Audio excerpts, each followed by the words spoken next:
چوارەمین کۆنفرانسی نێودەوڵەتی ژمێریاری کارژێڕی ئابووری و ڕامیاریە. زیاتر لە 40 توێژینەوە لە کۆنفرانسەکەدا دەخرێتە ڕوو. توێژینەوەکان لەسەر گۆڕانکاری و بارودۆخی سیاسی و ئابووری و بەڕێوەبردنە لەسەر ئاستی هەرێمایەتی و جیهان.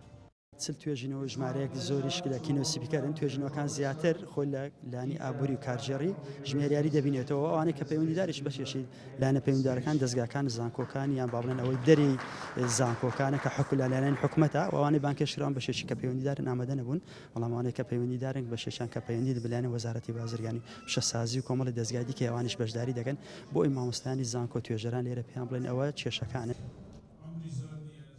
تا ئێستا ژمارەیەکی زۆر لە توێژینەوە لەلایەن زانکۆکان لە ناوخۆ و لە دەرەوە لە کۆنفرانسە زانستیەکان لە هەرێمی کوردستان خراوەتە ڕوو، بەڵام وەکو پێویست نەتوانراوە سوود لەو توێژینەوانە وەربگیرێت. بەداخەوە تا ئێستا لە وڵاتی ئێمە لە گرنگی توێژینەوەی زانستی تێنەگەیشتون یاوە تا کەمێک پەراوێست خراوە. ئێستا دنیا لەسەر توێژینەوەی زانستی ئیش دەکات. ڕاستە وەکو پێویست نییە، بەڵام پێم وایە سوودی لێوەردەگیرێ.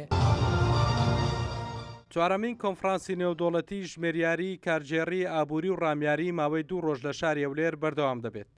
لە کۆتایی کۆنفرانسەکەدا ئەو توێژینەوانەی پەیوەستن بە بارودۆخی هەرێمی کوردستانەوە وەکو ڕاستپاردا ئاراستەی حکوومەت هەرێم و لایەنە پەیوەندیدارەکان دەکرێت بۆ سوود وەرگرتن لێی. هەڵگورد ئەحمەد کورساد نیوز هەولێر.